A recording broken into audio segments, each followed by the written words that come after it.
Good morning, afternoon, and evening, everyone. Welcome to the Game Week 7 pod of the FPL Wire.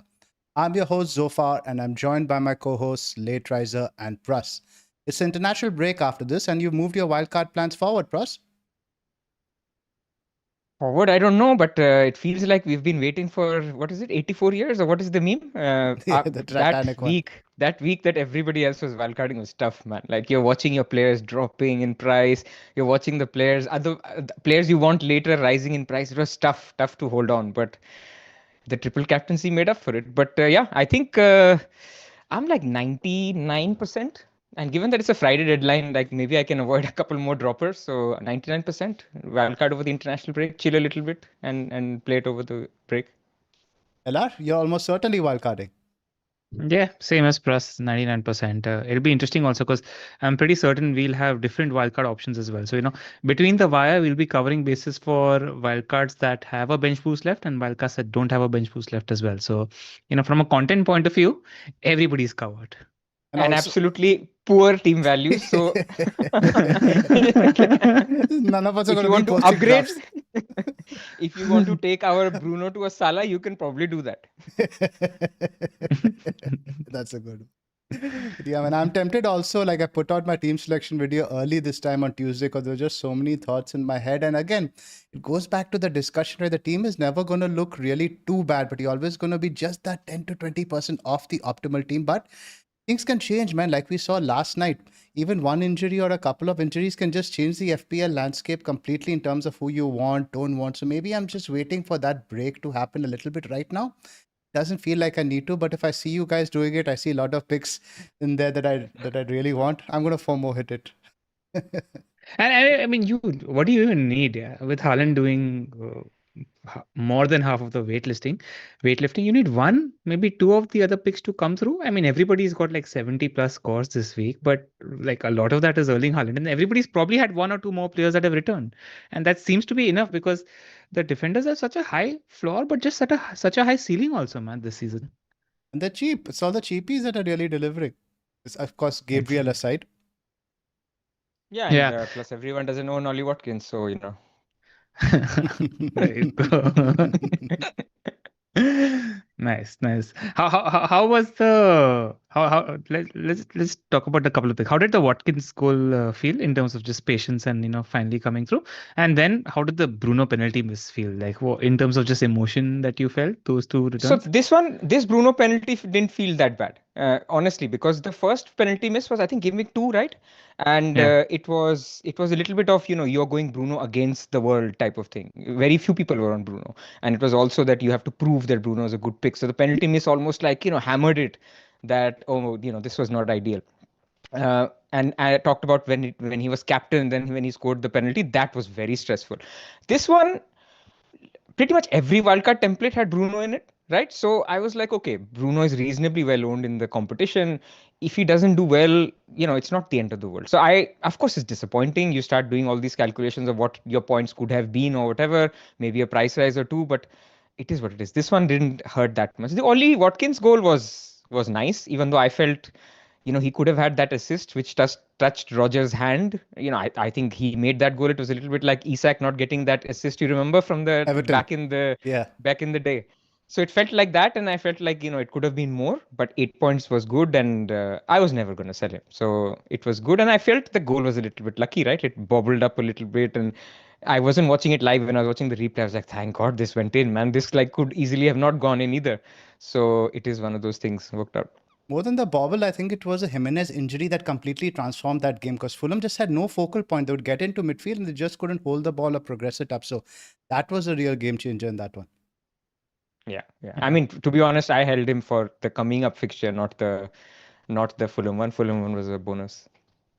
Yeah, but how lucky also did we get with the Haaland haul, right? Like 2 goals in the last couple of minutes. How many late goals are we seeing, man? This season is pretty insane. Like both sides of the pitch, when we're attacking, when we're That too, defending, it's just captaincy late goals. Captaincy late goals have come, especially like me. I even got the Bruno stoppage time penalty. So many people have got Salah stoppage time goals. The penalties like this season, from captaincy point of view, has been fairly lucky if you've been on the popular captains. Yeah, man. In fact, I was wondering about just the meta point and had a little bit of an idea to look into things thanks to our friend Jazzy also, which we'll discuss on the other side of the sponsor plugs as well. Started with that. As always, all the data that you see on this podcast is from the Fantasy Football Scout members area. We know a lot of you will be joining us on the wildcard in game week 8. And if you're wildcarding, I don't think you can build a robust enough wildcard without looking at the Fantasy Football Scout data. So, click on the link in the description below or scan the QR code. And if you do that, if you click on this link in our video, even if you're like, let's say, joining and becoming a member a day later, make sure you're just at least doing it through our channel because you're supporting the podcast then. As you guys know, NordVPN has been a long-term partner of the FPL Wire. If you're bored of the streaming libraries in your country, with NordVPN, you can access content outside your region, get access to a wider library on your favorite streaming services. And if you're traveling outside your country, you can access your home library content. Every purchase of the 2-year NordVPN plan using the link nordvpn.com/FPL Wire will receive an additional 4 bonus months on top. TV showtime, guys. Pras, what have you been watching? So when I was traveling Monday, Tuesday, I picked up this show on BBC. I'm trying to find The Escape Artist. It's an old show. It's a BBC show, and it's only two episodes, hour and a half each. If you're into like courtroom drama and whatever, really nice. And I'll give a little bit of a it's in the trailer. It's about defense attorneys, right? I mean, when you defend somebody who you think has done it, but you're the defense attorney, you're very conflicted in how you represent them. So it's based on that, and there's a couple of episodes. Really enjoyed it. It's on Netflix in the UK. I don't know what platform it is in India, but very nice. It's like Manchester United fans talking about Amorim then. A bit like that. What about you, Adar? The new season of Slow Horses is out, and I really, really recommend the show. Gary Oldham is an absolute delight on the show. So if you've not seen the first 3 or 4 seasons, also each season is a 5 or 6 episodes, and I think the Brits do spy dramas the best. And this is sleek, well done, good characters. So I recommend this one. Yep, another show I started has been The Lowdown, Ethan Hawke's new show. That's been interesting. Chad Powers, couple of episodes out. Fun show. Glenn Powell's D1. Apart from that, Platonic just finished. Sadly, that's the season over. Traitors Island, I have to keep mentioning it, was so good. If you guys haven't got on that, all the episodes are done now, so you can binge that in one go as well. Movies-wise, not much. I saw the Fantastic Four movie. Not that great. I think it's just been quite poor in terms of movies recently. This has been the movie of the year released this week. I'm planning to check it out next weekend. Really, really excited for that one. The new Leo movie. The ratings are off the charts and it's an IMAX movie, so I can't wait to check that one out. What is it? I've completely missed that. One battle after another. Okay. And it's from the guy who made the first Joker. So he's got an amazing filmography as well. So and the reviews are insane, off the charts. Like by far the movie of the year, and it's an IMAX watch, so I can't wait to watch it. Forward to it. Nord also has an efficient anti-malware and anti-spyware protection tool. It highlights any attack and deletes it before it makes a mess of your computer. Grab your exclusive NordVPN deal by going to nordvpn.com/FPL Wire. It's completely risk-free with Nord's 30-day money-back guarantee. Sign up using the link in the description below. Cool, guys. Now, we'll talk about Arsenal a lot in this podcast. They're a big topic today, but let's just review what happened in the Champions League last night first in all the various matches, right? And of course, the big ones are the potential injuries at Liverpool. Of course, we say potential right now because we don't have clarity on timeline for either of these. Both Ekitike and Becker could be minor, could be 2 to 6 weeks as rumored. We don't know yet, but we should have clarity on the same by Friday. So Liverpool have actually bought a second goalkeeper over the summer, Mama Dashvili. I think if that's how you pronounce it. I didn't know much about him, but the Discord educated me this morning. Apparently, he was nominated for the Ballon d'Or Yashin Trophy, one of the best goalkeepers of last season, and he actually finished in 7th place. So for a backup goalkeeper, that's really, really good. So Pras, initially when we thought this, maybe we thought that BVD stock goes down if Alisson is out for 4 to 6 weeks. Let's assume worst case scenario. In which case, do you think it doesn't matter? We plow on as usual? Well, there's context to this. One, the stock is down anyway because Liverpool are looking poor defensively, regardless of Alisson or no Alisson, which I think is something they will solve, right? I mean, there has been a turbulent start. There's been a classic overreaction. The whole Carragher thing we were talking about before the pod started on, Liverpool are a mess or whatever. It's gone from Liverpool are going to walk the Champions League and Premier League to Liverpool are a mess in 6 weeks. So there is that first context to it, but that doesn't have to do with the topic we are discussing. The answer to your question, yes, I think it doesn't impact things too much if you already have Van Dijk, or if you're looking to get Van Dijk, or even if you're looking to get Mamardashvili. Because if you think about it, we're in this landscape where we'll talk about Liverpool picks in more detail, but there is no real. It's not like you will you will want four players from Liverpool if you go for him.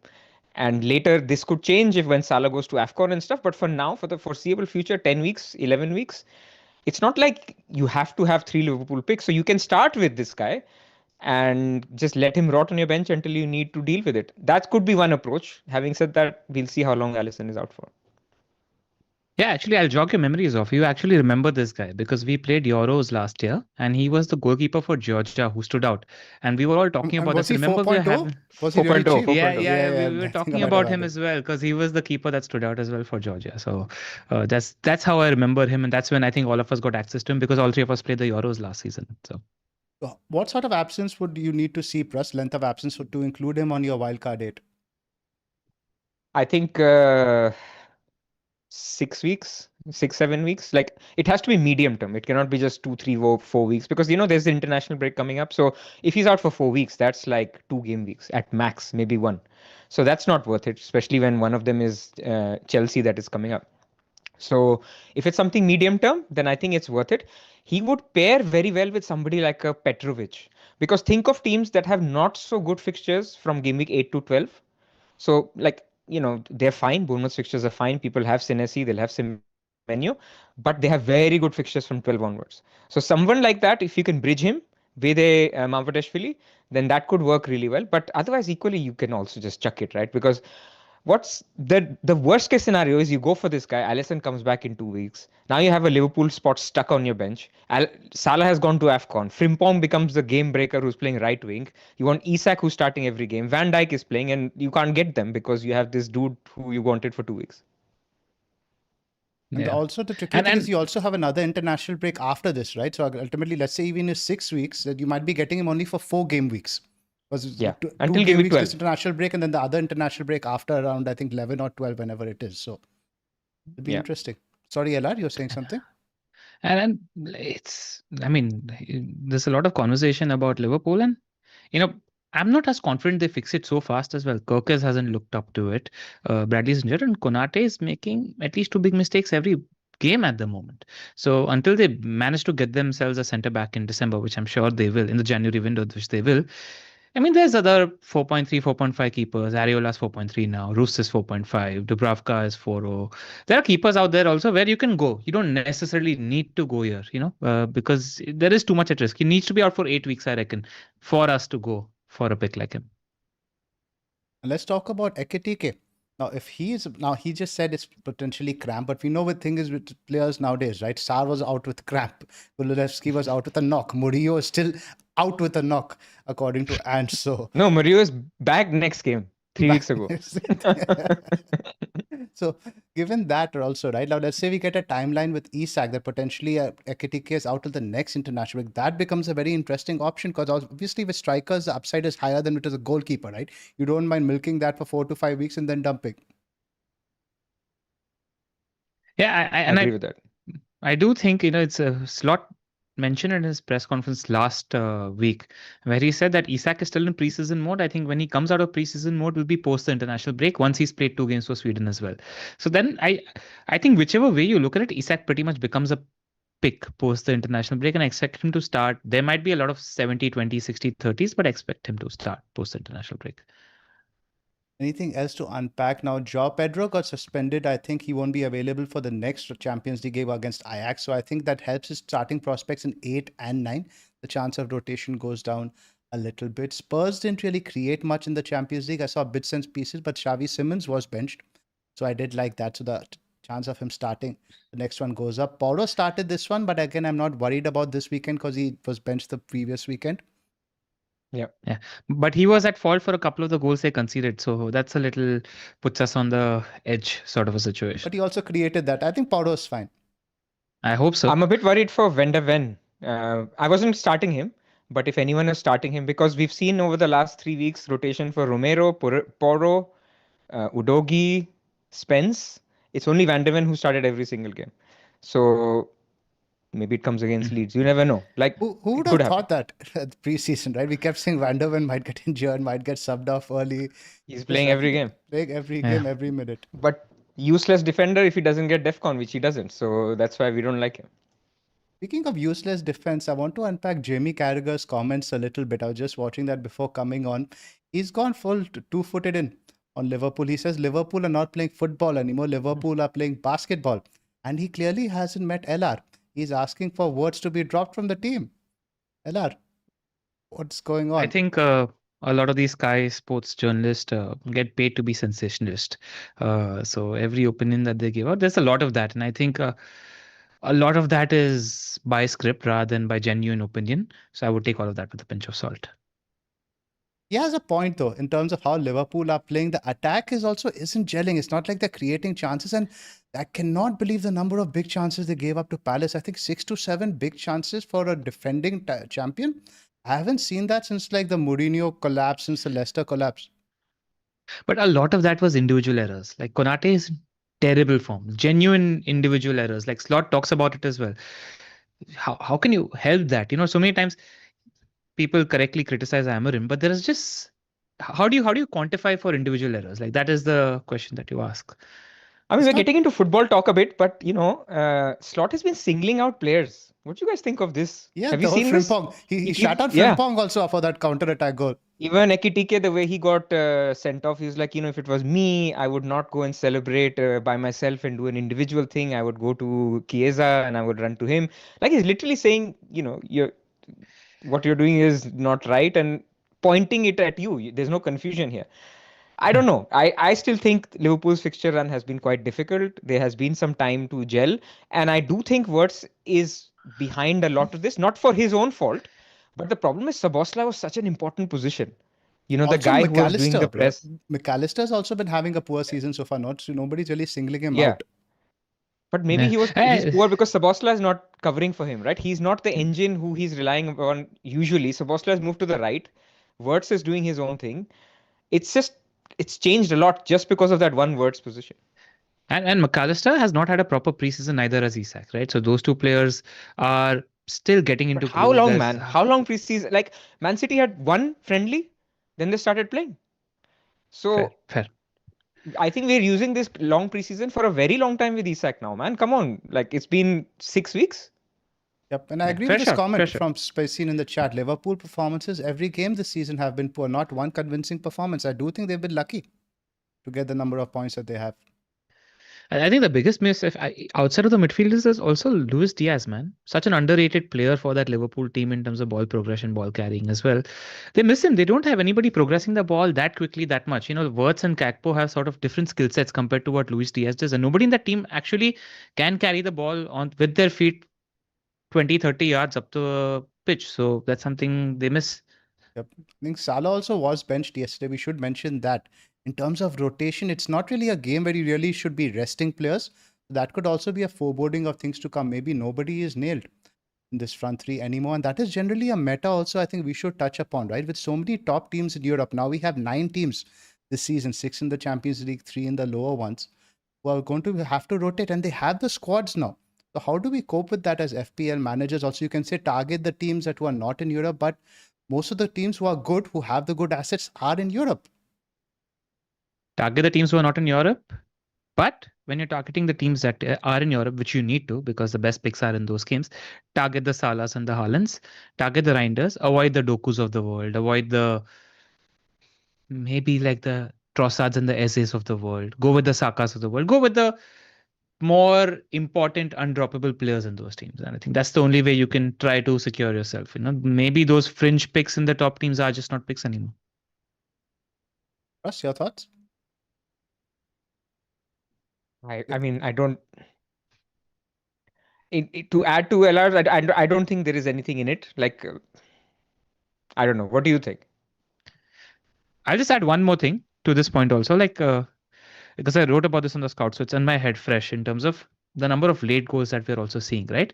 I don't think the late goals that we're seeing are by chance, because a lot of the teams are getting direct, or a lot of the teams are executing good mid to deep blocks when they're defending against the top 7-8 teams.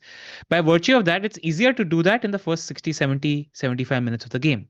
In the last 15, 20 minutes, defenders lose concentration, energy is drained out, you get tired. So the reason why we are seeing so many late goals is also, I don't think it's fluke. It's also a reason of game state where defenders are tiring. How much can you defend against a deep block constantly throughout? So we are seeing a lot more late goals. So this adds on to the point that combat Europe and also increase your FPL chances, you need 90-minute men, because there will be late goals that will continue to happen if teams start defending in such a way. So I think these are the two things that you have to, like, the picks like Bruno, picks like Salah, picks like Haaland are just, they're worth the premium because they play those extra 15-20 minutes at the end where goals happen. We'll agree to See, where I'm disagree on struggling- Bruno a little bit, but then in general, let's talk about the other guys also. I think the team we're going to talk about right now, Arsenal, for example, let's take Saka. Saka previously, in the previous season, we've seen Arteta will just flog him, play him 90 minutes every game. But even this year, he's not going to do that. Simply, he's learned from his mistakes and they have so many other options they can bring in when they need to, right? And I think we sort of have to, am I not going to pick Saka because he might miss now, let's say 2 games out of 30? No, we just have to accept that the odd benching, even for these blue chip guys, just will happen. You have to look at the UCL schedule. Now, we've learned that the big red flag is a 6-day game week when they play like a Sunday, Wednesday, Saturday. We should look out for those when we are captaining players. Things like that, right? You just have to look to preempt it. And like you said, the players who play 90 minutes, they're very, very few to find. You have Salah, you have Haaland. Look at the other teams. It's very difficult to nail your hat on anyone. Even Gyökeres now, you can say is nailed for 90 minutes, but when Havertz is back, that could potentially change as well. And I think even this week, I don't think he's going to play necessarily 90 against West Ham. Game state dependent, of course, but again, given the 6-day week for them, might be 70 minutes there as well. Are you not going to pick Gyökeres because of that? Absolutely not.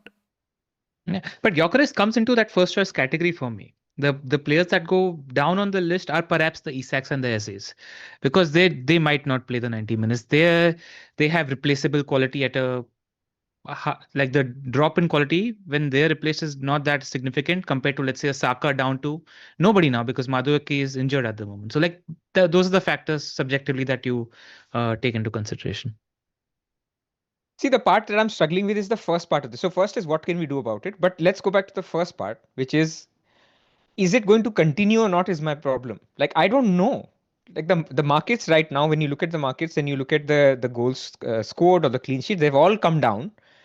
But how can we be sure that 6 weeks from now, this is also going to be the case? Like, the Premier League cannot change. It's a product that has done for 15, 20, 25 years, played a certain way and had certain number of goals. So where I'm struggling with this is, okay, there have been new signings, people have impacted this, the time to gel, whatever. But I think at some point there will be a bounce back and there will be an average where the teams will come where you'll have 2.5, 3 goals a game back to certain level that we're used to. Like right now it's pretty low and that's not going to continue. That's the first at least thought that I had. Yeah, but I think the correction might not be as drastic to the normal levels that we're used to. It won't be as drastic as what we see right now because, simply put, I mean, Eddie Howe realized, right? Look at what he did with Newcastle when he was in Europe last time and what he's doing with Newcastle when he's in Europe this time. Drastic difference. He's not scared to bench even the 3 from the midfield that we are so confident are untouchable. They're getting benched. He's changing formations. He just knows that it's not sustainable. That's why Arteta is so insistent on having 2 strong players in every squad because he's been hard done by injuries in the last 3 seasons in his title push. Yeah. People are seeing that. So, like first 11, first choice isn't as much of a thing as it used to be. I think it applies to, like Mourinho's teams, 2 or 3 people. It doesn't apply to the whole team. Yeah, also, the quality of managers, I think, has gone up in the league exponentially. Look at all the teams. You don't have those long ball type of dinosaur managers anymore. Everyone's very technical in terms of possession, how they control the game in that sense. There are long ball. Football has shifted to long ball and hoofing now. People are okay not playing from the back and long are adapting. Throws, like long throws. Yeah. We are seeing a lot more direct football this year. So I don't know about like long ball hoofing, but that's adapting to people playing from the back. People realize that maybe the less risky players to play over the top. Managers being flexible that way. Let's talk about your article now and the data we have from that. Let's segue to that. But Pras had something to say. Go on. Pras, go ahead. No, I was going to say the long throw point is a good one that you made, Zoph. That has added to the CB. Defcons. Yes. The tall dudes.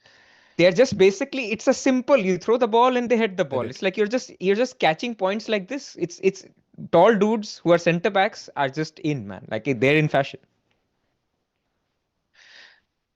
So like I was talking to a friend Jazzy, and he's like, it's just become set piece FPL at the moment.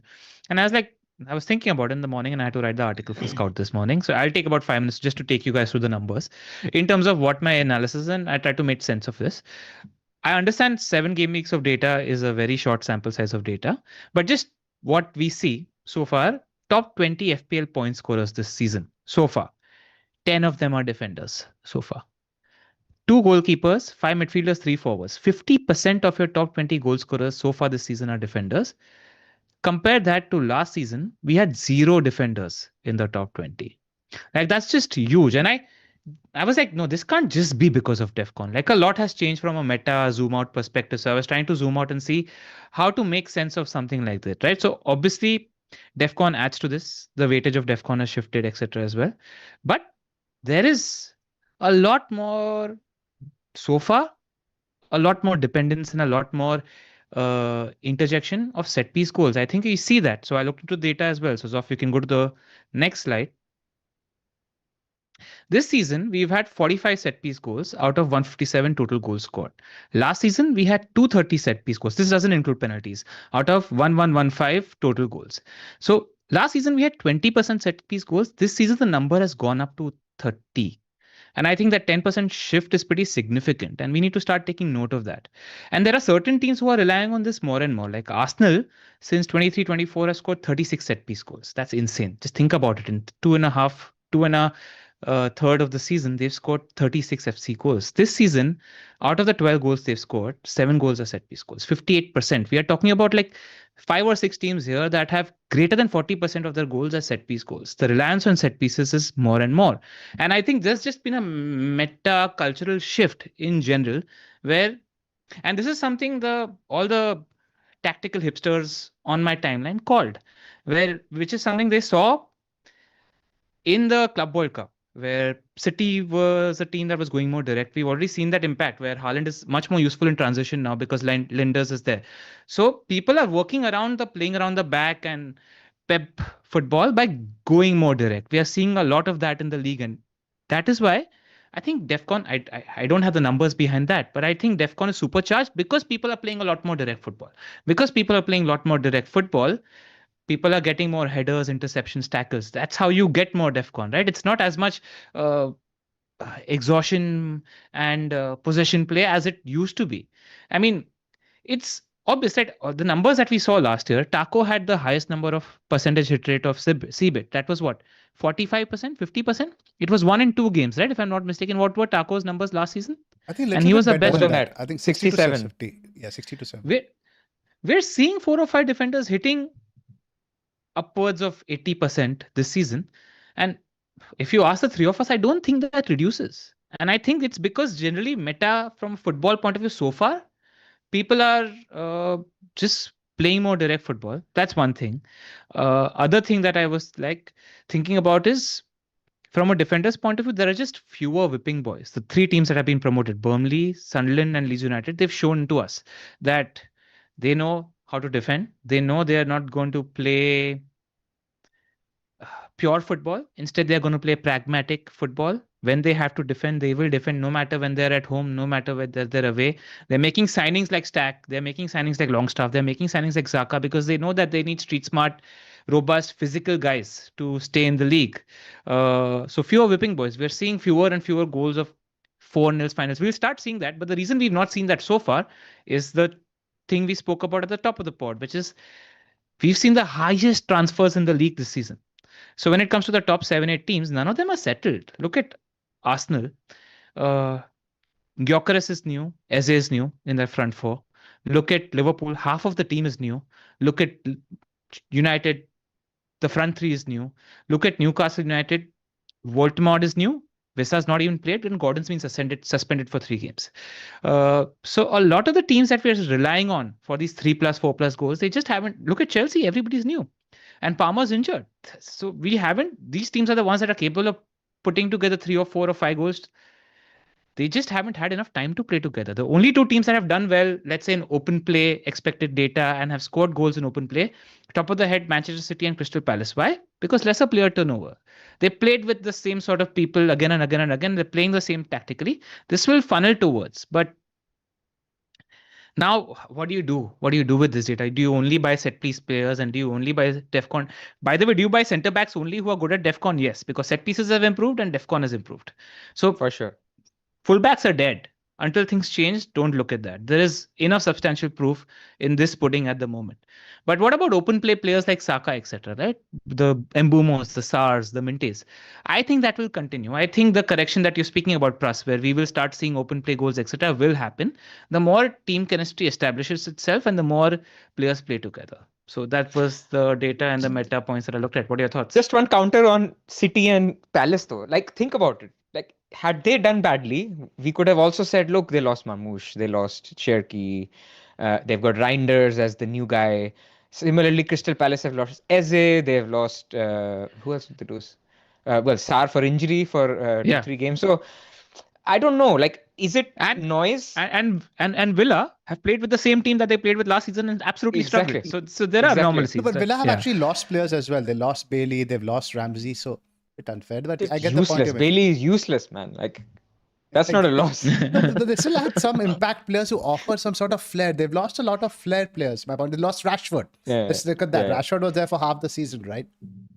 But to be honest, like broadly speaking, I was just interjecting for those particular reasons. But for other than that, I think it's spot on. Like, so many good teams, so many good managers, results hard to predict, new signings, everybody gelling, nobody wants to lose. Like, all of these things point towards more scrappier games, more set piece games. I think Arsenal have also shown people the way.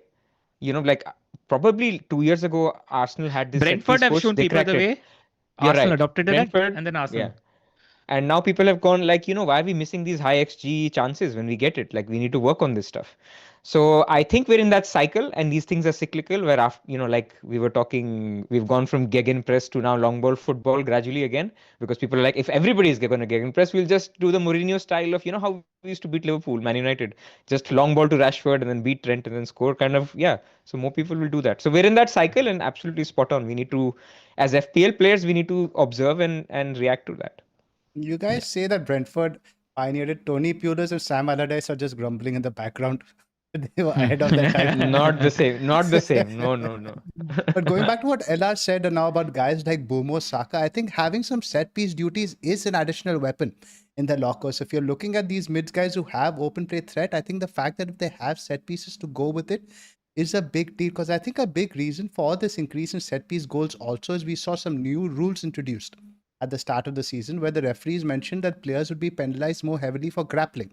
More penalties would be awarded. So obviously teams can't really hold on to players as much. So you see already a few penalties that have been called for that. So that I think has made a big impact as well. Yep. So question I pose to both of you guys. Let's say you're on Wildcard today. Do you go 4-4-2? Because the floor for defenders is high, but the ceiling is also so high. We saw that with Alderete, where he got the golden goals. He got the set piece goal, he got the clean sheet, he got the DEFCON, and he got the bonus.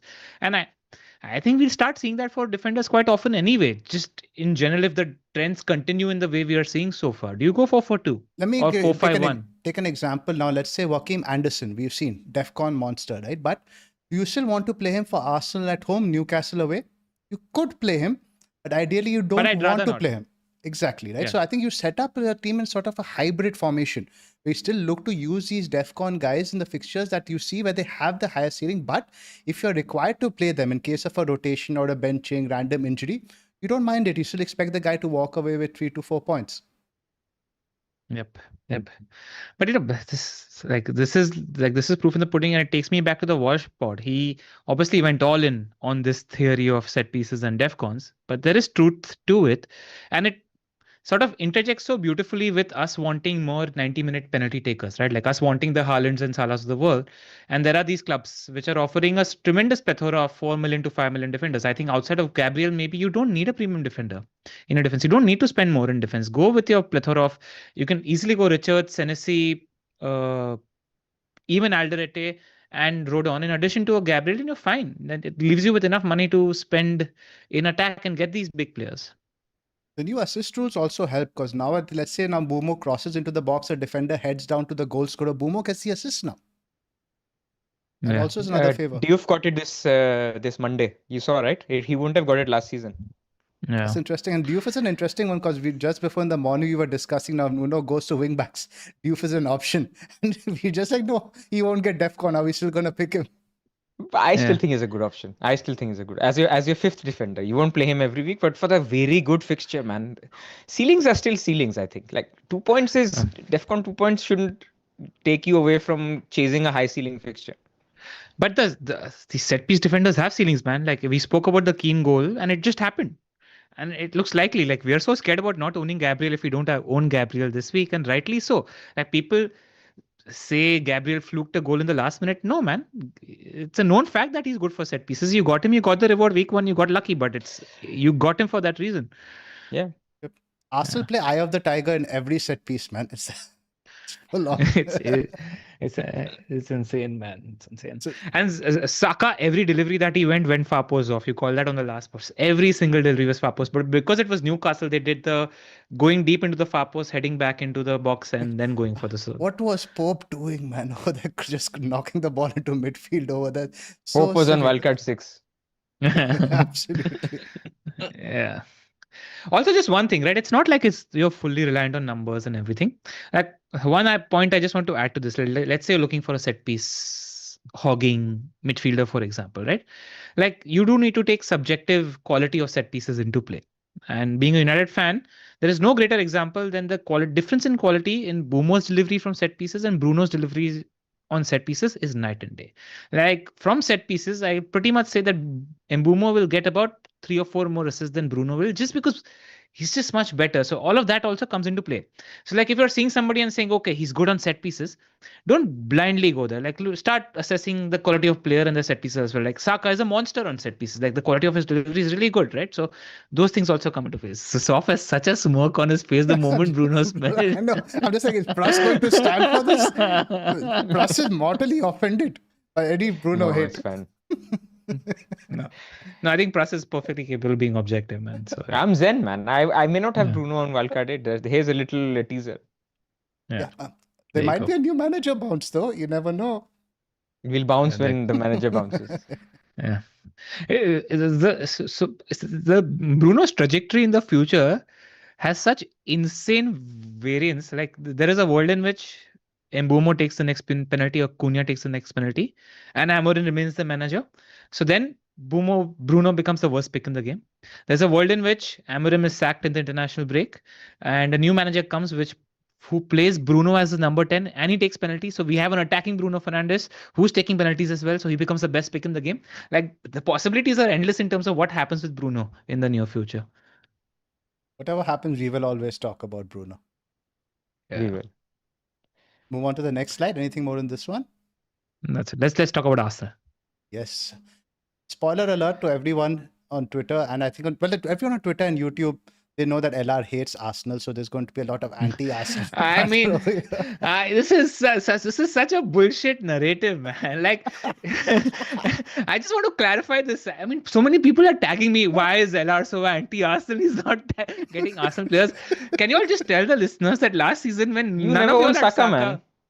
Last season, you all didn't own him towards the last 6, 7, 8 weeks. I was the only one on the pod that owned Saka, and he did sweet. And you had triple defense for like 10 weeks. And people think I don't know Arsenal players. It's insane. Where is this narrative coming from? It's all Zoph. I don't know where else. What did I do? This is from the Saka clip. I think the blah blah blah rubbish. So LR, do you think Arsenal can win the league? I think Arsenal can win the league. I think Arsenal will win the league. You know why it is? I go back to this comment that Mourinho made about Ivanovic, right? He said you need 11 players like Ivanovic in the team because he talked about this one game where Ivanovic was injured, but he still played. And after 90 minutes, he literally had a pool of blood in his boot. Arsenal, I can see those players playing in that. Like you asked me, Gabriel, which gave me that sort of energy and the hunger. I saw real hunger in that game against Newcastle. And I think that was really very symbolic of the new Arsenal. I think that game just mentally gives you such a lift to win that in the 95th, 96th minute. Arsenal are winning this league this season. I just worry about one thing, their injury record. Like the last 3 seasons, it's been abysmal. So I wonder if something is going on with the medical department there, because big players are injured for a long time. So But they as can long cope as now. They can they cope. I can cope. think if you think about it in terms of injuries, what is the couple of injuries that would really? I don't think they can do without Gabriel and Saliba now. Mosquera was good, although this game he had to be taken off. He looked a little shaky, but of course you're not at that same level. I think on That's fullbacks they're Newcastle fine. United at St. James's. Yeah, that's fine. It's Yeah, toughest away game of the season. yeah. Yeah. Your fullbacks are fine. I think Rice is important. Zubimendi is pretty important. Attack is fine. Maybe Gyökeres right now. If they don't have him, then they might struggle. But other than that, they're pretty good. Of course, Madueke is injured, so Saka is also important. Saka is generally Yeah. also important, but they have good cover now, I feel. Yeah. They do. They do have good cover, but I just always feel that you need your Sakas of the world to be fit for at least 90% of the season to win the Yeah, league. You like genuinely Liverpool can't had do it last without. year. Yeah, exactly. You need these players to be fit. Like they're reliant on Saka. He is the best player in that team. He needs to be fit for 90% of the season. Agreed. Let's Agreed. unpack some Yeah. of the data from Arsenal. So first up, I think this is the goals they've scored from set pieces, 7. Chelsea next. 7 out of 12. Out of Uh, 12? Out Yeah. of 12 As in, goals in out of the total. 12 goals. Oh, okay, In okay, total. okay. Yeah. Yep. Yeah. So I was in at terms 12 of set pieces and 7 goals. Yeah. in terms of data, they're all very good ranks over here. In terms of XG, is not so high. They're in 6th over there. Non-pen XG, they're 5th. But generally, that's what you expect from this Arsenal team. I don't think you have to be there in the top 4, top 5. The quality of chances is still good in terms of big chances. This is very impressive if you think about the fixtures that they've had. Yes. Like none of us went for Arsenal game week 1 or thought of not going there because of they had tough run of fixtures at the start of the season. Despite those, these are some good numbers. And defense, this is what really makes me think that this is a title-winning squad, right? The goal conceded data, the XGC data is so good. And again, 3 big chances conceded given the quality of opponents they have played. Monstrous. All I'll say is this was true last season also, Zoph. Yeah. But last season they got screwed by injuries and a thinner squad. Now they're better. Fair, but I equipped feel to- Arsenal's issues have always been scoring. Like, getting those results where, like they did actually against Newcastle, where, it's a draw and now they need to chase a goal, and can they chase that goal? That's been Arsenal's issue, at least in the last couple of seasons. If they can change that, fair. My jury is still out in terms of their attack. I own Gyökeres. I think Eze looks great, and we should talk about their attack. I think that's the next slide. But that's where Let's I'm just talk worried. about the attack. For We don't defense, need I'm not time for worried. that.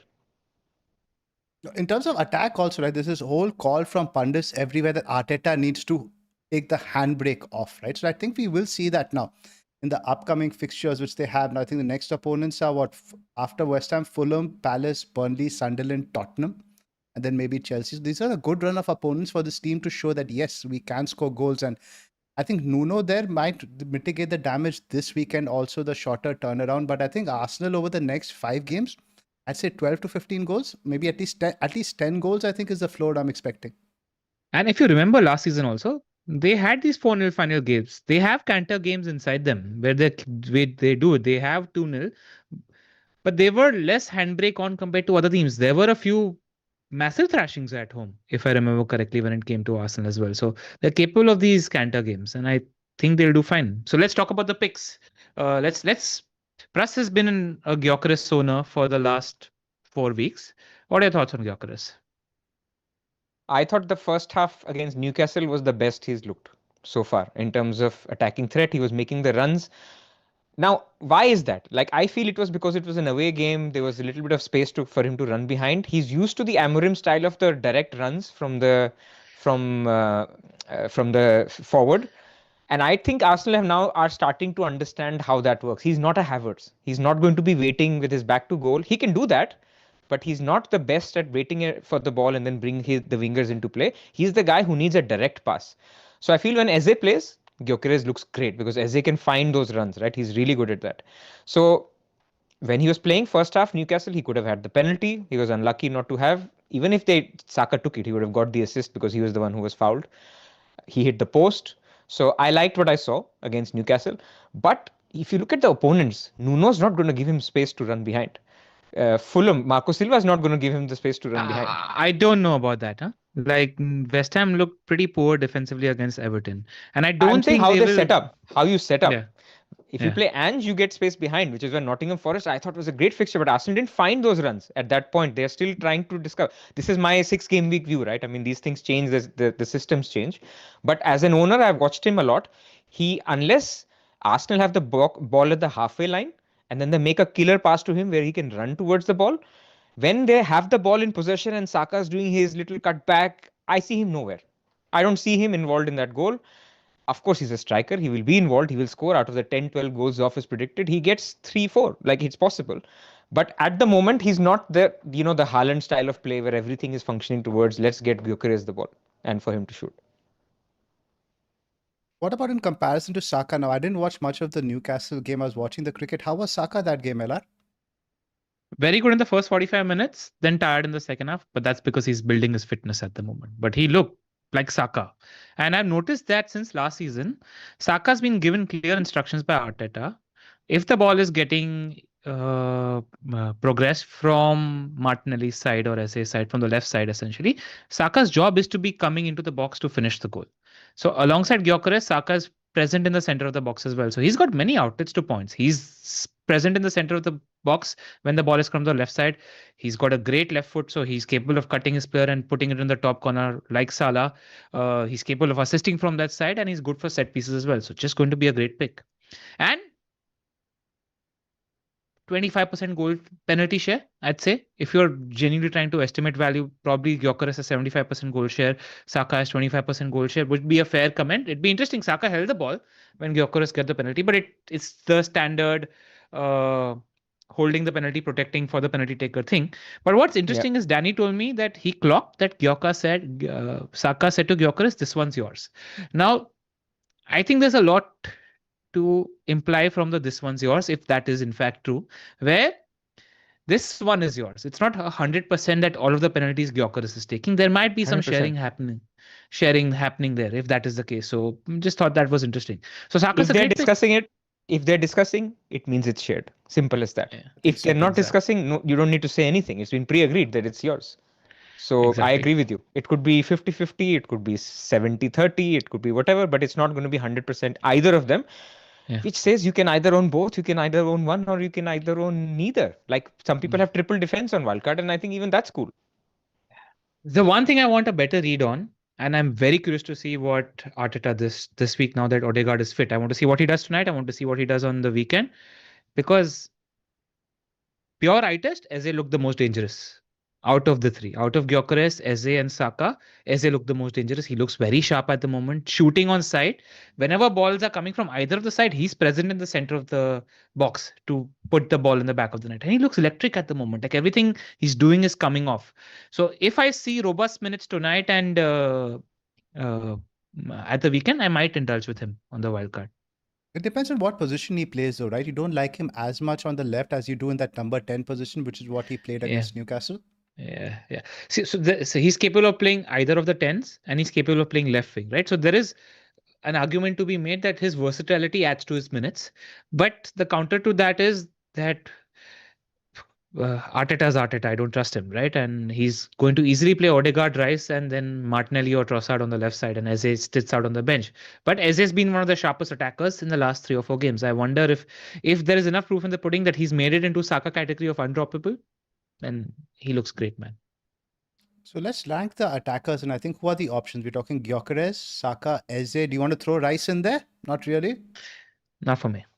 Because he's not even Because getting Eze the is not too DEFCONs. far out. Not too far off, and he's not even getting. If Rice was racking up DEFCONs consistently, you could say yes, DEFCON, set piece monsters. There's more of appeal over there. But if you have to pick now, carte blanche, LR, Gyökeres or Saka, and I think right now it would be Gyökeres, and what we'll discuss this again on Wednesday after we see West Ham. But it feels to me, I think Gyökeres has the more direct goal threat than Saka does.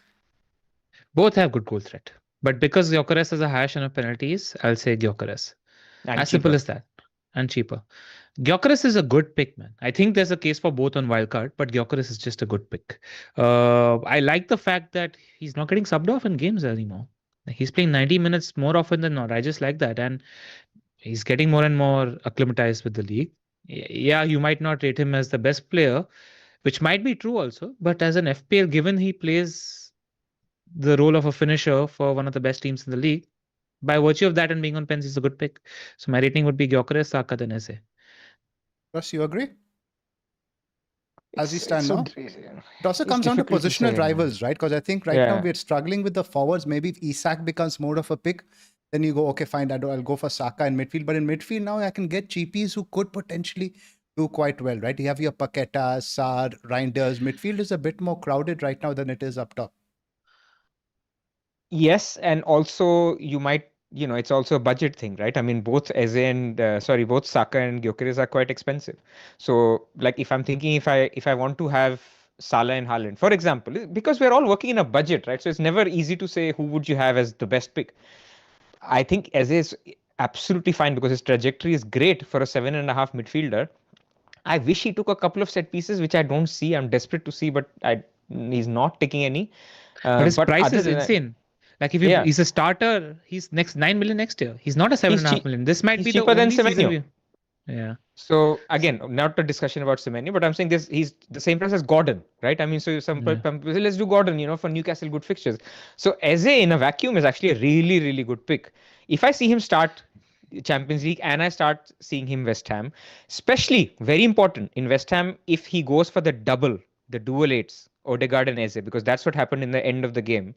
He went for the dual eights, and then I think it was And Trossard or Rice played the Martinelli off the 6. left. Yeah. If he goes for that kind of setup, I'm very interested in Eze. I think that he would go up a lot in my list because I'm trying to save some money, and I'm trying to say that the real picks from Arsenal are the two defenders. You can go for Gabriel.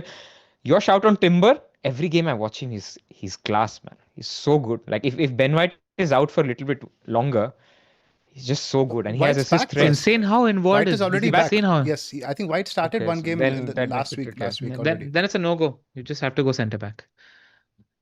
Yeah. So, but he looks really, really good. So I think Arsenal has like 7 good picks, and you can't go wrong with maybe 4 of them or four or 5 of them. You can make a case against many of them. Like, do you have to have Raya? No. Gabriel feels like one that you should have, and that's the one you definitely want to target. But apart from him, you can go 2 others, and it's not wrong. You can get Eze Raya, you can get Saka Gyökeres, you can get, Yeah. even if you wanted Timber, if there's a huge issue, get Gabriel and Timber as your at a 5 at the back kind of setup. Lots of routes. I think the way to go is double attack plus Gabriel at the moment. And I think Gabriel is non-negotiable because the one thing is that he's also hitting defcons at a higher rate than he did last year. And that's against Newcastle. 19 is monstrous. It's the direct football, and it's Newcastle. If you think about it, Gabriel's run now is not a defcon run. Like he might not hit defcons against the West Ham's, Burnleys, and Sunderlands I think he's of the only world. hit it against Man City and Newcastle. So that tells you a lot. Yes. Yeah, exactly. So you have to take that with a pinch of salt where, okay, you're thinking he's hitting DEFCON, but then the fixtures you're getting him for, you maybe get 1 or 2 DEFCON games. Just wanted to add that as well. But they'll also get more set pieces in those games because they'll be attacking a lot more. So I think that sort of balances that out a little bit. Yeah. One thing, Zoph, I want you to do tomorrow, if you get the time, watch the mini match for Arsenal. Like there's a lot of takeaways from how they played, especially Saka's, Gyökeres and Eze. Do that. And I watched the highlights, but obviously mini match will tell me a lot more because the highlights I saw on Match of the Day, they didn't show a single Gyökeres attempt, but I looked at the stats, 6 shots in the box. Not a single one was on Match of the Day. We talked about teams. That was not on it? No, it wasn't, surprisingly. Strange. We talk about teams gelling. I thought Arsenal clicked. I'm interested in like double attack. I thought they gelled. Like I thought they looked really good. They impressed me against a Newcastle United at St. But James's guys, I'm Park. struggling with the fixtures, man. Like, I'm struggling a little bit with why double attack. Like, let's look at their fixtures. I see the point you're making because Fulham, like they have again, Fulham are good at Fulham their own away. touch. Fulham away. Fulham away is good. Crystal Palace, even if it's at home, remember Crystal Palace away is very good. Burnley away, Sunderland away. These are the 2 good fixtures, but they're both away. And remember, when we did the Lego Mane thing, there's an away Champions League game also in the middle. So there's 3 away games. You saw just now with Liverpool when the rotation strikes, when you have something like this. Then you have Spurs, then you have Chelsea. So yeah. I'll tell you why. Pras, I just come. It's nothing to do with I can go 1 attacker plus 1 defender, but I just come from the school of thought where I just don't think spending 5.5 million on Raya is worth it. Like that's just my school of thought. It's a 2 or 6 pointer. I'd much rather buy somebody like a Rose or a Go Petrovic 2 who then. offers. You don't have to have a third. Yeah, I'm with you. Correct. I My agree to point that is the extent. reason I'm not saying double defense is just because I don't think Raya's a pick. And his point is, who's the other second defender you'd pick, right? Even because Saliba right now is managing Saliba's a fitness. pick. But then you want money in your 4.5 defenders because we might be looking at a Salah plus Haaland structure later, right? So I don't want to spend too much in defense. That's where I'm coming from. And also the advantage of having somebody like a Saka in there, we don't know much about Palmer yet. Let's say we don't know how fit Palmer is. You might want to lose Salah for the short term and then get him back. So having that Saka placeholder there in midfield also helps in that. Those are all valid reasons. I agree with all of that. I was just questioning because when I look at their fixtures from 8 onwards, now this is a bit murky because we're talking in 7 and this West Ham at home is a money game, right? They could have it could be a 4-0 game. It's Nuno and everything. Of course, that is we'll discuss that. But if you take West Ham at home out, then I'm not until game week 15. Apart from Burnley away, Sunderland away, I see no fixture that is really the truth of the matter is Gyökeres is going to be competing with Isak for a place in a wildcard teams, and Saka is going to be competing with Palmer for a place in a wildcard teams. It's whichever and combination of which and Salah. So whichever combination of whatever premium we want that is the decision that we have to make. The hack to it might be as we'll come to know. I think we're all in agreement that Gabriel is the one to get, and that's what we mentioned, I think, a couple of pods earlier when we did the Arsenal defense discussion. Yeah.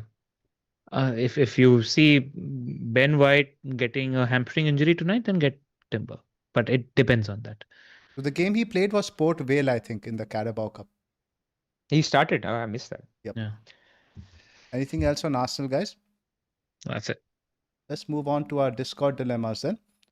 First up, let's give a shout to the top 5 guys in our Discord. Ian Bishop, Caroline Oben, Mrinal. Mrinal's actually doing quite well. He messaged me earlier today to get access to the Discord. We need to get him on. Jack Neal is on 4th. Mike is in 5th. And Mike is 401 points. That's about 70 points ahead of me. I think that's pretty much, we are all around the same rank, right? We have a lot of catching up to do. Yeah, no, great start. It's good to see a Man United fan, Ian, number 1. I bet he does not have any Manchester United players. He does not have any Man United bias, clearly. Let's do that. If Bruno hit those 2 pens, he's top 3 points picks in the game. Maybe top, I think, if I'm not mistaken. Yeah, don't do it, man. We've been thinking about it a lot. Don't say it. We're getting into Auntie Ball's uncle territory now. Discord dilemmas.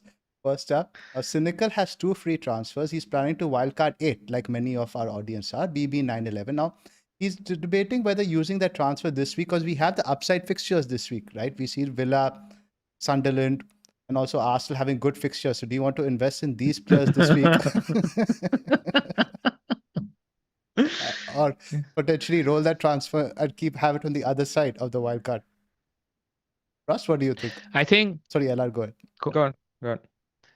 I think the Arsenal fixture is worth it. There's a 4-0 there for the taking, and you could be earlier on a pick where the value is going to jump anyway. So a punt for an Arsenal pick where there's a potential double-digit haul there for the taking, I think might be worth it. I think Arsenal is potentially the only one you could say so, Pras. I know why you're asking me this question. Why is that? Because Man United have the best fixture of the game week. But you already have Sunderland. So look, of course I agree with you. I'm just joking. Man United are not in a place where you can do a 1-week punt, save your transfer. Sunderland have looked good, but I feel now we have reached, as usual, overreaction on Sunderland. Sunderland were top of the ticker, right?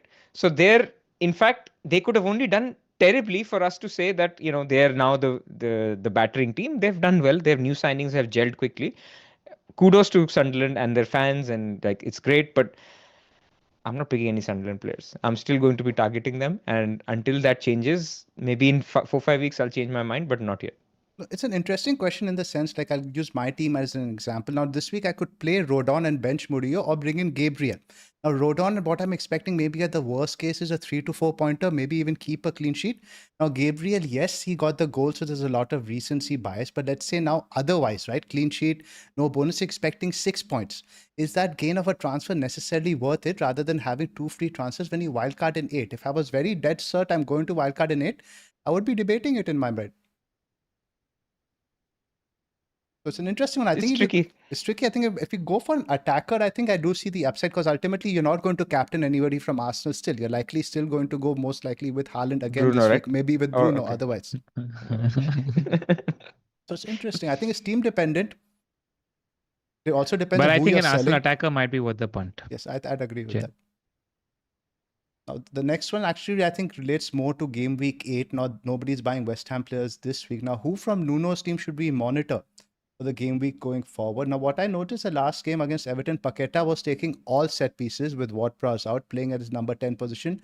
Got only one shot in the box, but a lot of times he was arriving late. He was the man playing just behind the striker. He hit DEFCON, and I think he's now done it maybe around 3 out of 4, 6 games this season. So good potential there, but we all know that ultimately the West Ham goal, the notification guy is Bowen. Anytime that live score pops up, you expect Bowen to be involved either in the goal or the assist. So, but the forward real estate now is getting a bit more competitive.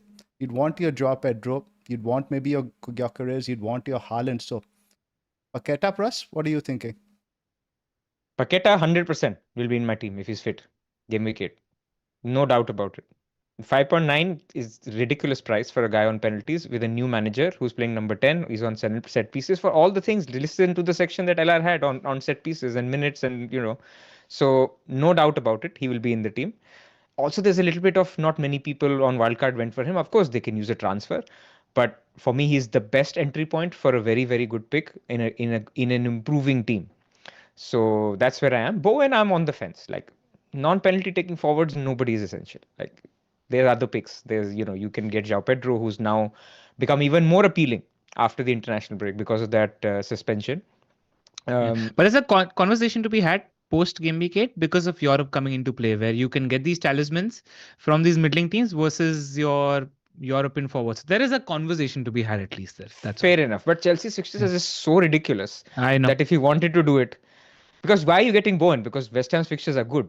But then you're not going for Joao Pedro because Chelsea's fixtures are what? Also very good. In fact, they're better. Yeah. That's where the Gyökeres Saka discussion becomes interesting. Because then you can still go for Saka, you can leave Gyökeres out for somebody like Bowen. Outside of I agree with Pras on Pack. Completely think you need to monitor him and should go for him next week. Great entry point. Bowen is a potential pick. 2 other names that just should be on your list. If West Ham shift to 3 at the back, even though Diouf doesn't get DEFCON, he becomes interesting as a wing back. And Kilman I think he was in the top 10 for CBIT last year. And he's 4.4 million right now amongst West Ham defenders. So, he could be interesting amongst the DEFCON defenders for West Ham because we saw how Murillo and Milinkovic did last year in Nuno teams, right? They're going to sit deep, low block, and accumulate the DEFCON. So if they improve defensively, that's it. I do think that the defenders that Nuno had at his disposal at Forest were much better than the defenders that he has at his disposal at West Ham. And then there's Areola at 4.3. We're in the market for cheap keepers, especially for people like me looking for a bench boost opportunity. 4.3 is decent if Areola is starting keeper for West Ham under Nuno. Just monitor that situation because I was reading something they've been quite funky with the goalkeeping coach. They fired him and now Nuno is going to hire somebody new, and Nuno also was a former goalkeeper. So Areola he's just one bad game I think away because they have Hermansen also over there. Goalkeeper spot is a little bit dodgy. Going back to with Paqueta, I do get the entire appeal now with the roots to points, but what concerns me, he's never really been an output merchant at any point in his career, whereas Bowen is.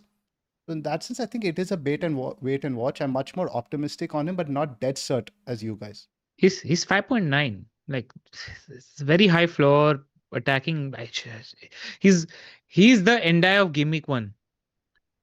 I can't put it in a better way. I guess, but in terms of underlying data, it's still non-existent. But again, it's been under Potter how it will change under Nuno.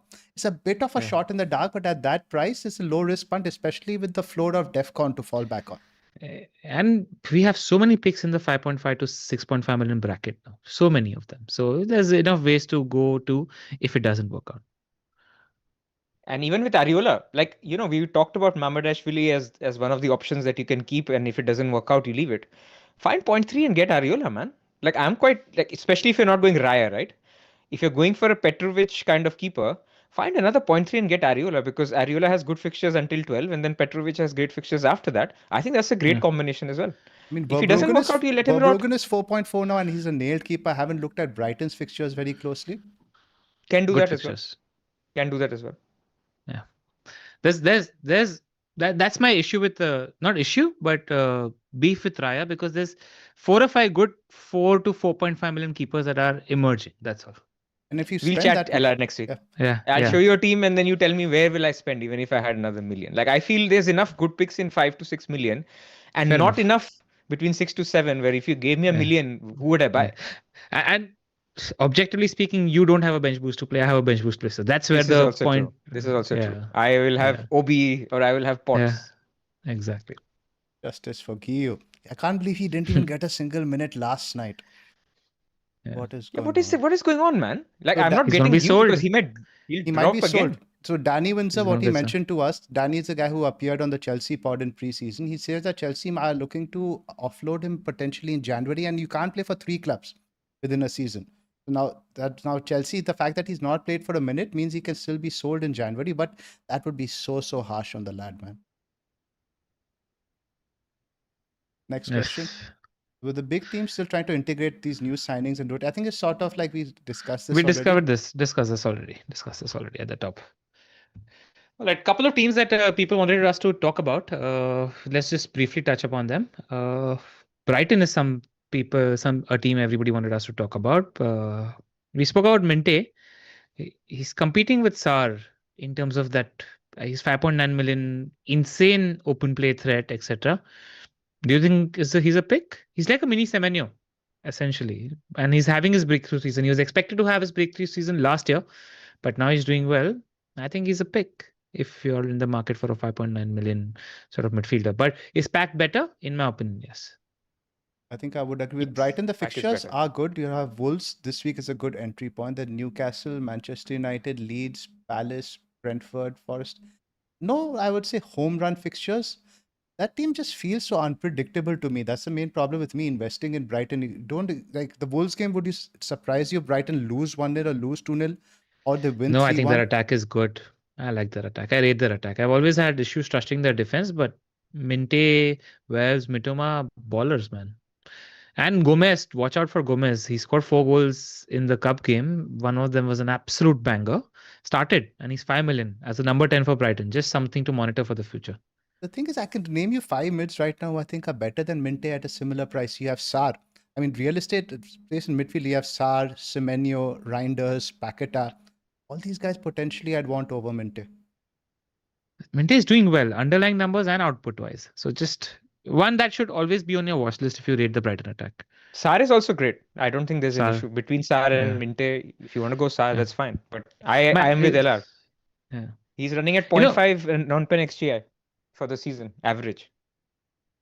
One thing about Sar though, I'm a little wary about is I love him and he's going to be great, and Palace's fixtures after 8 are good.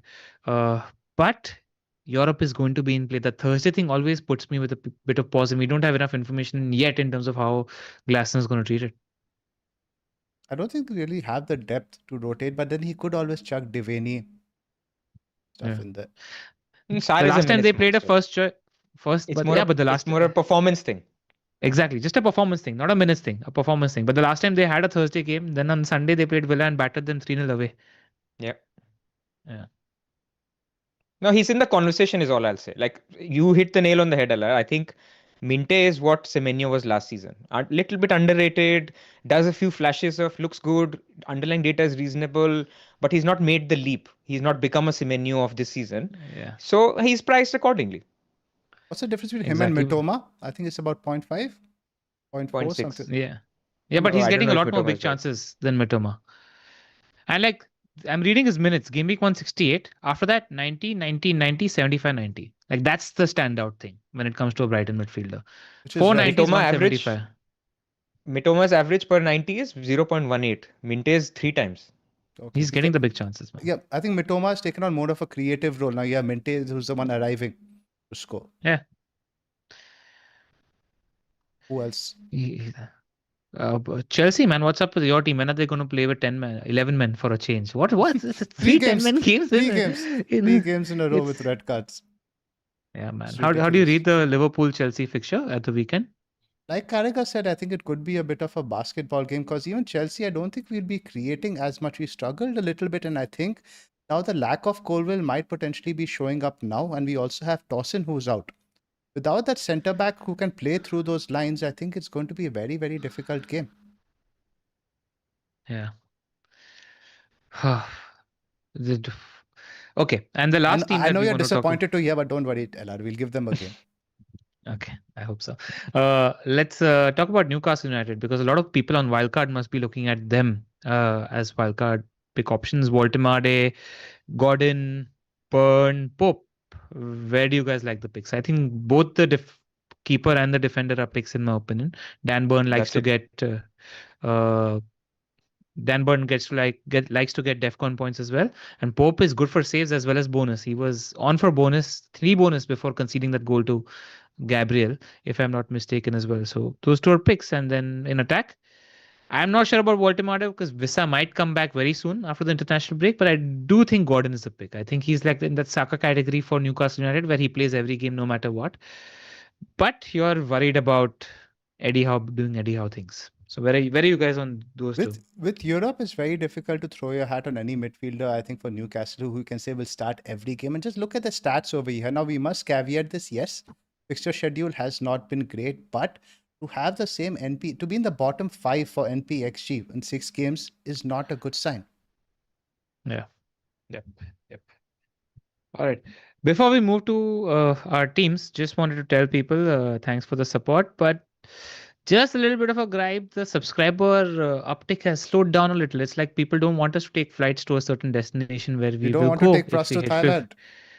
if we hit 50,000 subscribers. But in general, appreciate the love that you guys have given us. We'd love to grow and increase the trajectory at which we are going. You have a lot more content coming for you in the international break as well. We're doing a pod on Monday next week, and after that, Pras and I will both be on Wildcard 99%, and we'll be doing Wildcard team selection videos. We'll probably be doing a video where we talk to each other about our Wildcard drafts. So the content is not going to stop in the international break. The grind is going to continue. We'd appreciate some love. Hit the like and subscribe button. I'll go one further and I'll say join us on Discord. And if you want to get involved, because we're going to be talking a lot about Wildcard and other good stuff. And we're also doing a Discord meetup on Friday. And so if you join before, we'll tell you where it is. No, I'm just kidding. But it's part of the process. And if you guys want to join, then you can join patreon.com/the FPL Wire or join us on YouTube. And it's going to be great. Like, we'd love to hang out. And we discussed free hit 7 because I think there is some potential there with some upside fixtures this week. I discussed that in my team selection video, so I won't really repeat myself over here. But TLDR, I think the potential for that free hit has gone down a little bit with the whole Nuno appointment and maybe Sunderland looking a lot better than we expected. But I don't think it's still a bad week to play it if you're on the Haaland-Salah combination. So I think with the free hit draft also, I think you guys can discuss it over there. I think who you pick really on free hit also just depends. You're probably going to go triple Arsenal, triple Man United, triple Villa, maybe some City over there. That's going to be the crux of your team. Maybe somebody from Newcastle. I think who and where you pick, whether you want to go double Arsenal defense, double attack, that really determines the rest of the squad. Agreed. Just some fun punts for you guys to punt on your free hit if you're free hitting. Get Gordon. Get Watkins. Yeah, I think I would punt on Watkins. I love Gordon against a high line of Ange. Goals are coming. That's a good shout. Apart from that, would you guys? I think given the nature of the goals we expect, I think would go with double Arsenal attack still. Yeah, chase the Saka, Gyökeres, and Gabriel on free hit. You can 100% agreed. Try to get creative and get Eze for one of the attackers, provided you see what the minutes look like. Go for the like. highest ceiling 3 players, and that's Gyökeres, Saka, and don't get Ryan on free hit. Because they're obviously Get the Bruno, best team. Get Mbumo on free hit. One of Mbumo or Cunha, in my opinion. Go for goals. Hope we click. Get Gordon, and then figure the rest out. Senesi and Semenyo should be in there as well. Never mind them playing Fulham. I just think they're good picks. Yep. Because Fulham are likely to be without a centre forward again. I don't think either Jimenez or Muniz will be fit for this one. And obviously get Haaland. Captaincy. Let's talk about that now. Pras, what do you go ahead, Ella? But Yeah, I'd be thinking about Salah on free hit, rested in Europe, playing against the Chelsea defense that has no fit centre backs. Like I don't think it's a bad shout, But and Matt, if we like want to get Haaland, we get Haaland and Salah. There's no way you can get your And you Arsenal can't get guys. Saka and Gyökeres. Can't get your Arsenal which is guys. why you don't free hit if you have Haaland and Salah, because Salah's a good pick this week. That's why I decided not to free hit because that has completely changed my mind with all those suspensions and injuries. Yep. There's also And a bit rest. of a wounded animal aspect to Liverpool now that they've lost their last 2 games. Yep. All right, let's go to our teams. No, let's discuss captaincy first, man, because I think is Haaland a Everyone's no-brainer going to this pick week? Haaland, man. Everyone's going to pick Are Haaland. you, Pras? I'm sad, but yeah. Why? Where's the loyalty to Bruno? Bruno is not a captaincy pick. Like Saka and Gyökeres are better captaincy picks than Bruno. It's Haaland. Come on, Then Bruno's if you a feel good like pick, Kailar. Come on, this week Bruno's a good pick. Remember what we said in easy fixtures, he will defcon and he will be Pras, I'm involved not in attacking debating play. that Bruno is a good pick. I just think Arsenal attack is much more reliable compared to our attack at the moment. No and doubt, I think that's no a fact. doubt. Yeah, that's no all. doubt. But And they don't know the penalty situation also, because I think Amorim this is the other thing, yeah. Yeah. This is That the is other a thing. big Like swing. he could give it to Mbumo next game. It's possible. Yeah. Also, just putting it out there, Bruno is a good pick that you set and forget. I would never be confident captaining Bruno in a game. Like you want certain output, open play reliability to captain Bruno. Bruno will become a pick if we change our manager and he plays as a number 10 in a 4 at the back formation for United. Until then, he's not a captaincy pick. Fair enough. And especially when when Haaland is in the form that he's in, you don't need to take it on, right? Game week 3 was a different story. There was no clear captain. And so people were like, okay, we have one guy who has got a good floor, and then you captain him. If Haaland didn't exist, didn't exist as in if he was the last season Haaland, yeah, people would be talking about Bruno captaincy. I think it's all contextual. Yeah. But Haaland exists, so he's fine. Let's move on to our team. But before that, let's just discuss a wildcard draft. A lot of teams I've seen who are all wildcard 7 this week. So just a draft we put together, and it's not too different, right, guys, from the wildcard 6 team. What would really be different? Maybe you would have Saka now there instead of Bruno. I think the rest of the team is quite similar. And Sarr and Newcastle defender. Russ, you agree? This is wildcard, right? Yes, wildcard 7. Yeah. But you're saying what would you change to from wildcard 6? No. We're talking about wildcard 6 versus wildcard 7. Right. I think you have to still get Bruno is very difficult call this week. This is why people are not wildcarding in 7, right? Unless you absolutely have to. Because a Man United midfielder, you're very tempted to get one. And you're going against a big ownership of Bruno, right? A lot of people who wildcarded in Game Week 6 have him. So, but yes, if pushed, I would not go for him and just get Saka instead. So I agree with that. The rest of the team would be pretty much the same. Maybe you could go early on Paqueta this week, play somebody like Xhaka, or maybe play one of your DEFCON guys. But Sarr, I think the fixture is good. Yeah, 4 at the back is something we have to consider. Play your defenders if they've got clean sheet fixtures. Yeah, for example, here you could play Richards, Burns, Senesi, and Gabriel. Have Paqueta there instead of Sarr. You're fine. Exactly. Defenders are very playable this season. Like, think about a 4 at the back, come rotation. Like, rotate your 7th attacker with your 4th defender. Somebody like Xhaka also is quite effective in that sense, right? Because again, he starts with a floor of 4, he gets an assist, gets some bonus thrown in. Quite useful. Exactly. After this is the draft I prepared with Paqueta and Virgil in this with Pope. We could mess it up. No, sorry, this is the one with Isak also. If Isak becomes an option, we hear that Ekitike is out for a few weeks. Could throw Isak up top, but then you're missing that midfielder. Really, the premium. I want one premium midfielder in there, which is 9 million or above. Yeah. This is the defense I have on my current wildcard. Like, of course, still to tinker. Like, this is like the perfect defense, man. But plus, I still feel like somebody like a Rodon offers so much value. And again, we'll get to it when you discuss the wildcard. That one 4.0 guy has just so much value, I think, which you're ignoring. And I've built a draft which could even go something like a Rodon and an alternative with somebody like a Virgil, Senesi, Gabriel playing every week. Things like that perfectly also possible. Fine. Yeah. It's fine. Depends what you do with that money from Van Dijk. Yeah. And this is for a wildcard 8 discussion. But I just think with these 5 centre backs, you've got a team that takes you to Christmas. Like you then move around your attackers and that's it. Like, and don't forget, why am I talking about Van Dijk? Because of course they look bad now, but they have had the toughest fixtures in the first 6 weeks. If you take Chelsea away, after this, their fixture run, if you look at the fixture ticker and you load it up until game week 19, there is nobody higher than Liverpool. So, point is, when will you scramble to get their players? They're not going to be terrible forever.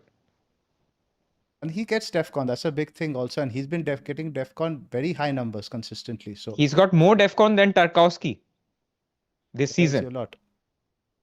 Do you think it's in total partly number to do with how abysmal Konate has been? Also, I do think so. That's played a part. Possibly. Let's move on to our bus teams. Pras, no, so Ella, this is you with Munoz. Yes, 0.32 XGI per 90. He owes me a farewell goal. I'm hoping he gets me one. He really should have gotten a goal last game. And then, small rant, I have had 6 clean sheet wipeouts, 85th minute or below. I have had 2 captaincy injuries in Cunha and Palmer. I'm hoping, I feel very due from a points point of view, and I think I will get the luck. This is just a 1 week fling. I'm going to be doing, I've got Dubravka, Poro, Munoz, Dorgo, no DEFCON defenders. Last week I'm going to be doing that. Look Next week those defenders are so sexy, man. Like, what has happened to our beautiful game? We don't need to go into the rant again. Sexy. If they Look play at that. and get me Poro, 3 points, Munoz, I'll be Dorgu. happy. The game's dead. But I've got Bumo, Semenyo, Reinders, Wirtz, Cunha, Haaland, Pedro.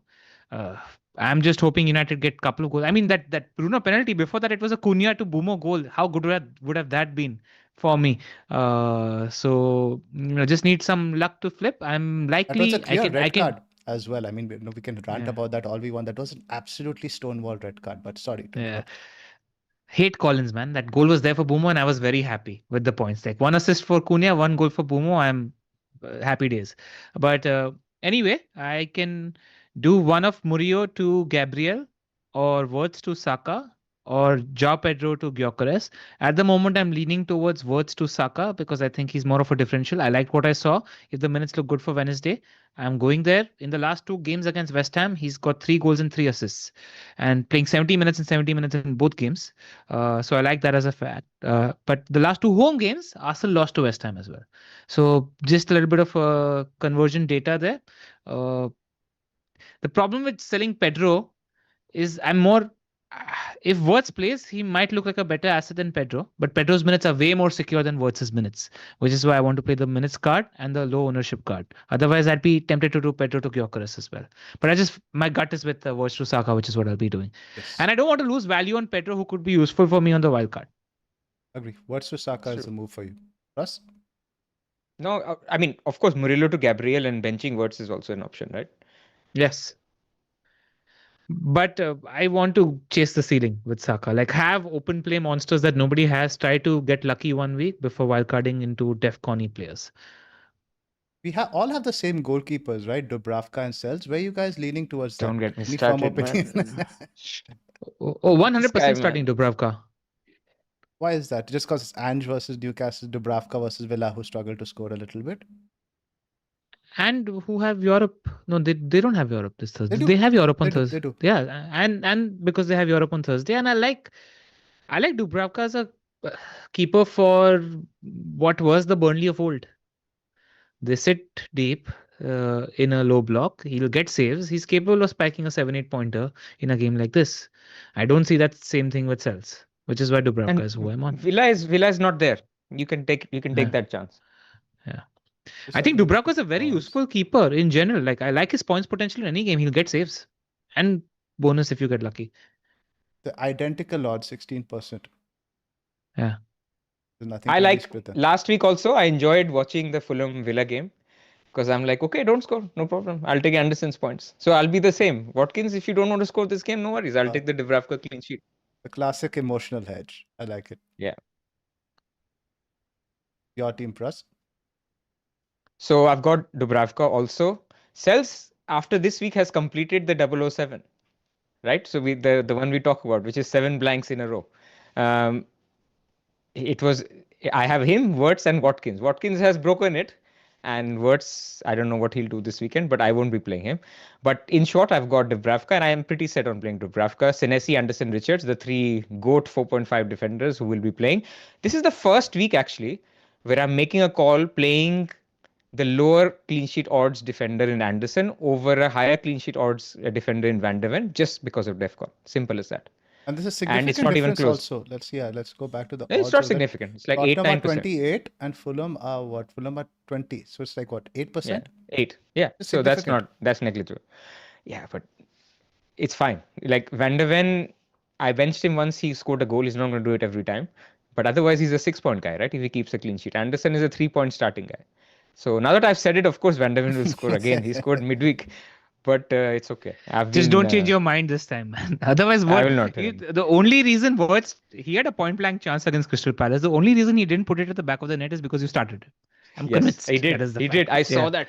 I didn't Yeah. see it, and then I saw Match of the Day. I was like, what? Nobody was talking Yeah. about this chance in the timeline. Yeah. Like, Yeah. Wirtz had a golden chance.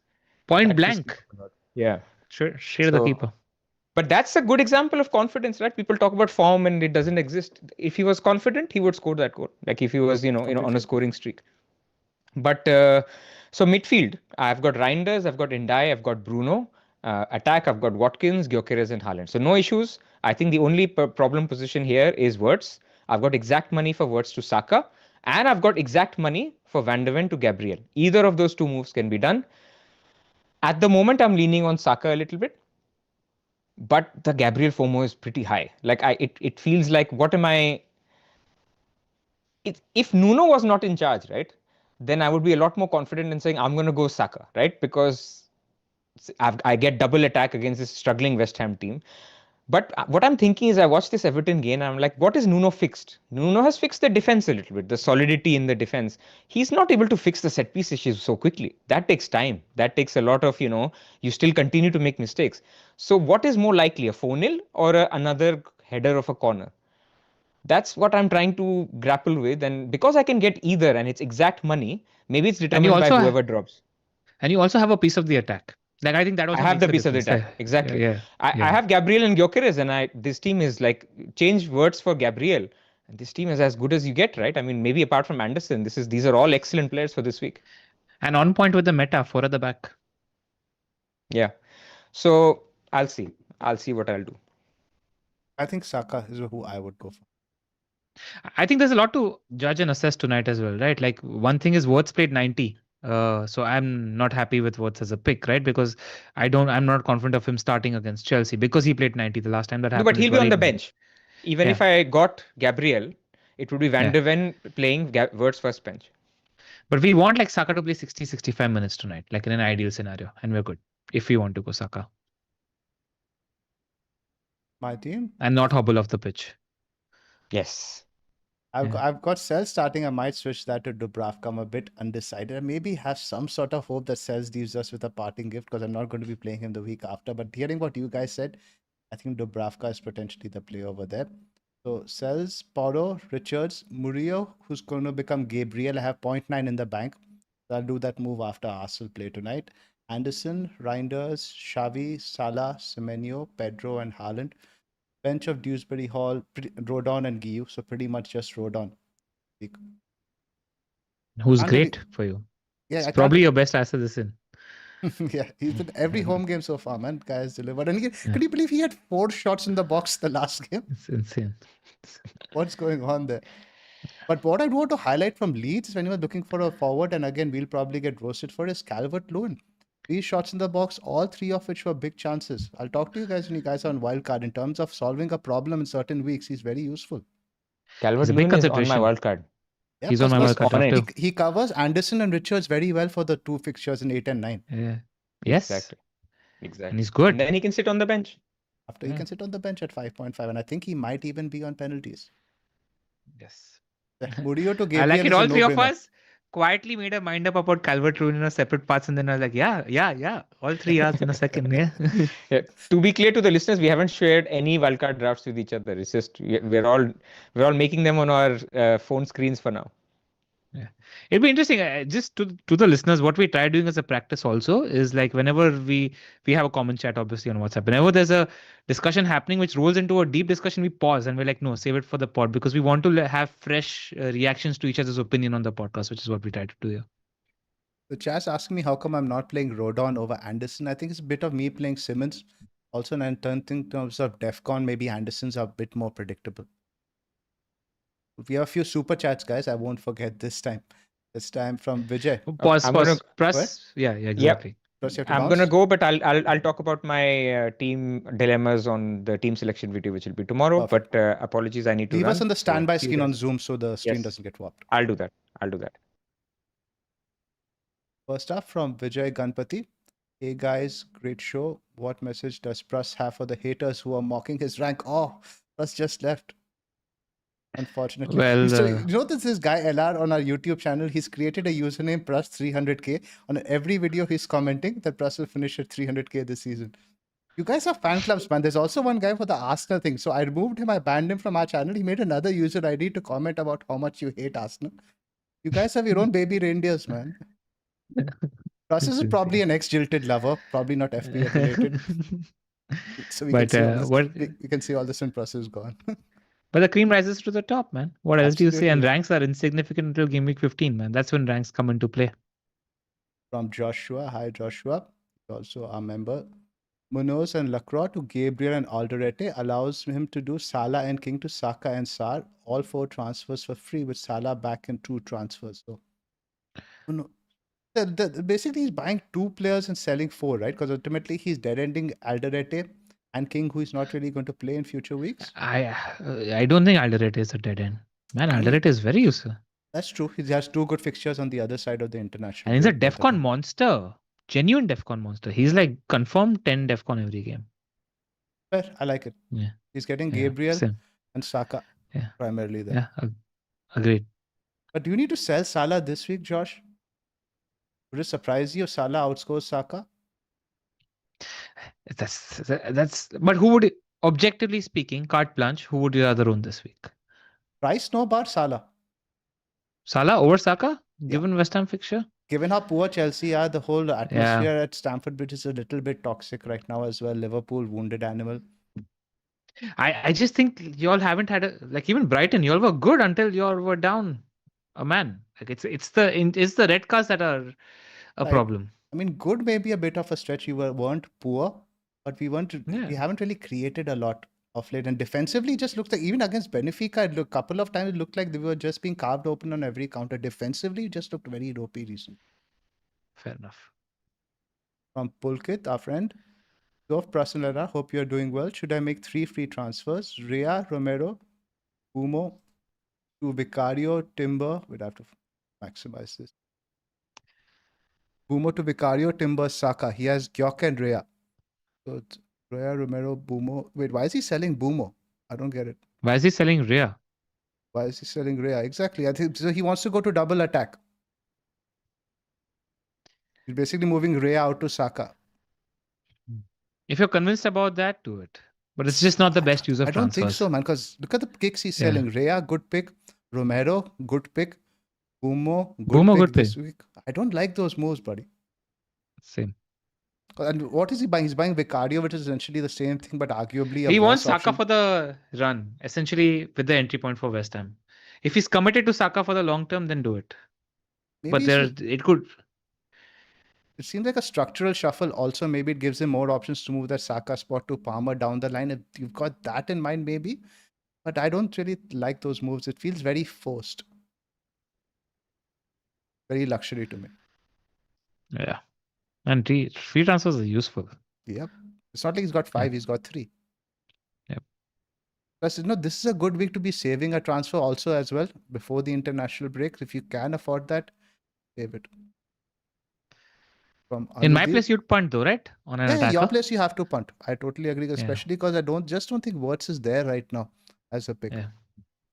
It's not somebody you turn around over. I want to give him 8, 9 anyway. So exactly. From Anudeep, hi guys, love the pod. OR 30k. Well done, Anudeep. Congratulations. 2.5 million in the bank. BBTC done. Raya Dubravka, VVD, Munoz, Nessie, Konsa, Reindeer, Semenyo, Gakpo, Kudus. He's got Elliot. He's asking if we should. No. Wildcard needed bleeding DEFCON. No, wildcard in Game Week 8 if you need to for the DEFCON monsters because you've got VVD and Senesi and Munoz in there who got decent fixtures this week. Raya's also. Just punt on an Arsenal attacker and then wildcard next week. He's already got Gyökeres. Yeah, if he has one free transfer, use it, na? Maybe On on somebody Gakpo. like he. Maybe move Gakpo to Eze short term. Yeah, Gakpo to Eze or Gakpo to Saka. He's got 2.5 million in the bank. Oh yeah, right. So Gakpo to Yeah. Saka, just about gets you there. And then wildcard next week if you need to. Wildcard next. From Kabir, planning a game week 13 wildcard, thoughts on free hit game week 7. So I discussed this in detail, Kabir, pros and cons in my team selection video. It's a bit too much to unpack over here. I suggest you go back and watch that. From Ashwant Ramesh, he doesn't own Gyok or Gabriel. He's got Rhea. Do I sell Munoz or Porro for Gabriel? Porro. Porro, I think Porro, yeah. We both agree on that. He's more of a rotation risk. And Munoz has better goal threat. Exactly. Munoz still has the attacking threat. Porro just doesn't have that anymore. Should he do Gakpo to Saka? I think that's potentially a more upside move in the defenders. I agree. It's similar to what you guys were talking about. Do you go for the attack or the defender? Gakpo to Saka, I think, is more a better move. I wouldn't take the hit then. Munoz or Porro, you can play without the hit. Exactly. From Ayush, he's on Mo Haaland from the start. 0.5 in the bank, 3 free transfers. Thinking of going sells to Mamar. Who's Mamar? Mamar Dishley. Right, the new keeper. Just again, we discussed that. All depends on how long he's out for. I think you need to be at least for another 5 to 6 game weeks to go there. And Munoz to Gabriel this game week, and Bruno Salah to Isak and Palmer game week 8. Are there any alternatives to Gabriel? Firstly, no. Gabriel is Gabriel. We discussed that. I don't mind the move, man. It's a good move if Mamar Dishley is out for a long time, and then decide what you want to do in game week 8 later. I agree. I think the goalkeeper move is a little bit of a luxury, but I like the Munoz to Gabriel one. Yeah. It funds it, right? That's why he's going cheap. So my point, okay. And Munoz to Gabriel, okay. That's a funding move because, he's only got 0.5 in the bank. He is off that significantly. Yeah, exactly. If you want somebody nailed on for long term, then go Areola or Rovs. Those are better options if you're looking for somebody more nailed on. And then play Dubravka this week. Yeah. Works. I don't think people are realizing that Dubravka is just good. He's playable. Like we've seen enough with all the 3 promoted team keepers that they're capable of getting your 4-5 pointers. They're not going to get cantered, right? You're worried about a goalkeeper if they're going to concede 4 or 5 goals. I think only City is going to do that with them, not everybody else. Yeah. You don't see Burnley getting tonked at Villa. Maybe 2 or 3. Worst case in which you get 2 or 3 points anyway. You could see Ange getting tonked at St. James Park though. Exactly. And Ange is Europe, right? That also is a factor. That is a factor. That's point. Cool. No more super chats, please, guys. Let's wrap up.